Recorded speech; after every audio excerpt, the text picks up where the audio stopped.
Guys, magluto tayo ng itlog dahil andyan yung pusa.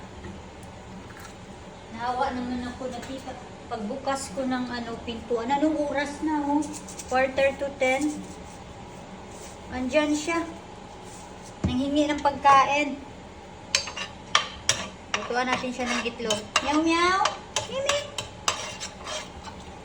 Yan siya sumasagot. Tukong pusa to. Yun na, nagmukha ng itlog. Naubos na yung niluto kasi natin siya sa mantika at saka may tubig. Kaya parang may sabaw siya kanina. So ngayon okay na. Sarap na tumingming. Pero nag-aalaga ka ng pusa na hindi naman sa'yo.